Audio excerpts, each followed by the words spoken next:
Yamakado est né de l'histoire d'une rencontre entre deux personnes, en fait, Hiroyuki et moi-même. Et c'était il y a à peu près 35 ans. On était chacun en train de faire un voyage, chacun dans notre sens. Moi, j'allais vers le Japon et lui rentrait de l'Europe vers le Japon. On voyageait tous les deux à vélo et on s'est rencontrés quelque part sur l'océan Indien, entre l'Inde et la Malaisie. Quelques années plus tard, donc, Hiroki est arrivé en France et on a créé une entreprise d'abord d'ébénisterie. On a construit une maison de nos mains et puis quand la maison était finie, on a travaillé les meubles et commencé en 86 vraiment une activité de design en présentant un fauteuil au Grand Palais à Paris. C'était le point de départ du design pour Yamakado. Depuis cette date, on a continué à dessiner près d'une 150 modèles en 25 ans, dont entre autres une chaise pliante qui s'appelle Cinderella, qui a eu la chance de remporter un véritable succès. Ici, il y a la tabouret, jolie tabouret, mais aussi pliable. Cette chaise, qui est une chaise de haute facture, a la particularité de se plier vers le bas et d'être très minimaliste dans sa ligne et dans sa fonction. On en a vendu des dizaines de milliers et c'est elle qui nous a permis de nous développer, de porter l'entreprise jusqu'à ce jour. On a compris que c'était important de maîtriser toutes les étapes de la production. Donc on a utilisé la méthode italienne d'ailleurs de production qui est d'avoir des unités d'assemblage et de faire travailler un réseau de sous-traitants dans un environnement proche. Et donc on a recherché une région pour mettre en place ce procédé de production.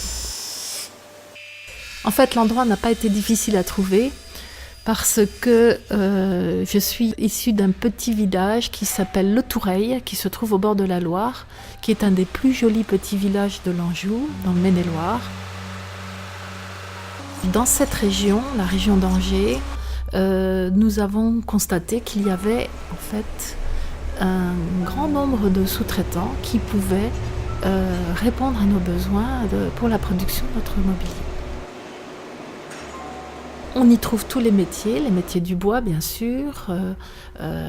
Notre manufacture, nous l'avons construite sur une mine d'ardoise qui se trouve à Trélazé, qui est la capitale de l'ardoise. Donc on a bien sûr employé l'ardoise dans la composition de notre mobilier. Mais il y a aussi des gens qui savent travailler très bien le métal, le verre, les matériaux composites. Nous ne sommes pas loin de Nantes, il y a un grand secteur de nautisme qui peut aussi nous servir de complément. La philosophie de notre design est toujours associée à cette idée-là, qui est de pouvoir gagner de la place. On peut dire que la plupart de nos modèles ne remplissent pas l'espace, sont épurés, sont sobres, mais malgré tout, le minimalisme qu'on recherche est toujours associé à une certaine touche de poésie. Cela vient peut-être du fait du mélange de nos deux cultures, japonaise et française. Parce qu'en effet, tout au cours de ces années, nous n'avons pas cessé d'échanger, de nous questionner, de comparer, de nous expliquer chacune de nos deux cultures. Et c'est à travers ces explications, quelquefois ces confrontations, qu'est sortie une idée ou une solution un peu originale et différente de ce qui existait à ce jour. On peut dire que le vrai cœur de l'entreprise chez Yamakado, c'est la création. C'est le plaisir de créer des modèles, de les sortir.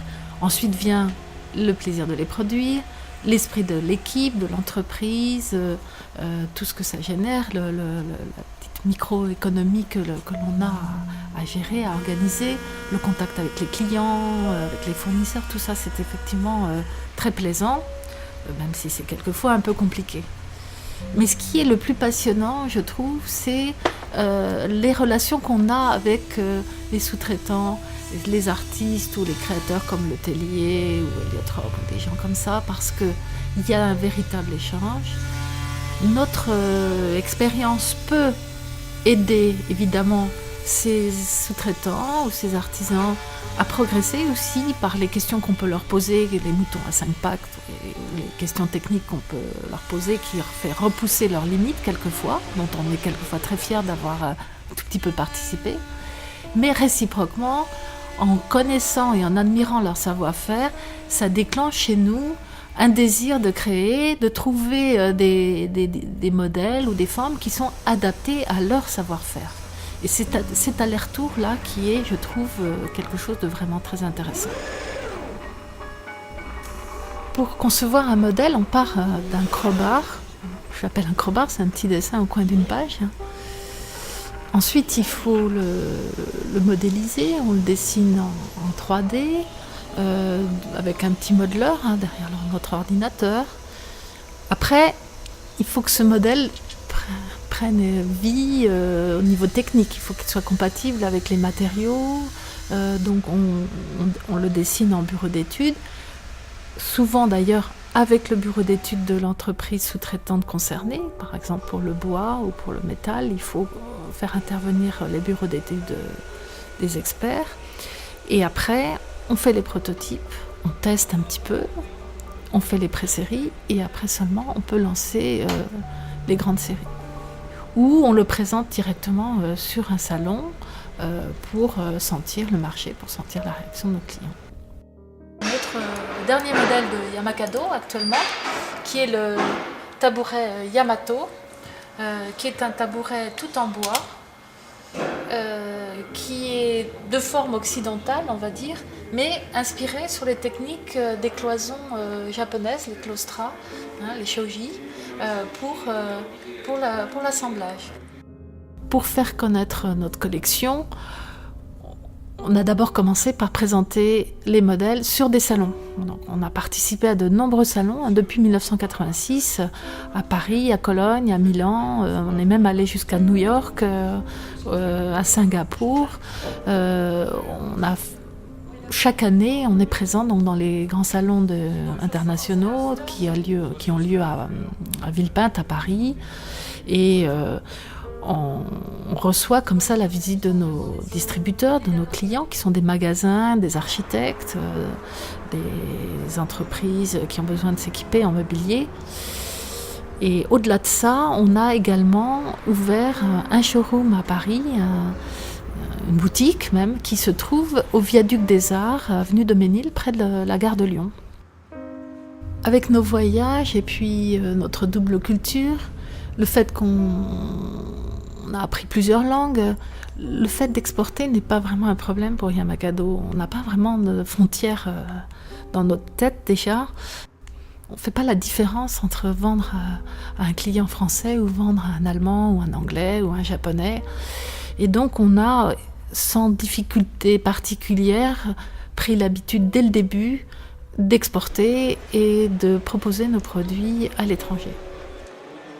On a été chez Yamakado parmi les premiers à oser mettre des chaises de toutes les couleurs autour d'une table ou de proposer des couleurs très flashy ou très originales, on va dire, pour des salles de réunion, pour des salles de congrès. On a pris à l'espace public les bonnes fonctionnalités pour que donc chez soi on a une chaise qui tienne la route, qui soit solide, qui soit fonctionnelle, mais réciproquement, lorsque notre chaise est présentée dans un lieu public, on a fait en sorte que par sa poésie, son charme, elle apporte quelque chose de plus harmonieux, de moins sec, de moins strict que ce qu'on trouve habituellement dans les collectivités, dans les lieux publics. Même si je crois que Yamakado est reconnu comme étant une marque de qualité, respectueuse de faire du bon travail. Il suffit d'aller au Salon de Milan pour prendre des leçons d'humilité. Il y a encore beaucoup de travail qui nous attend pour progresser.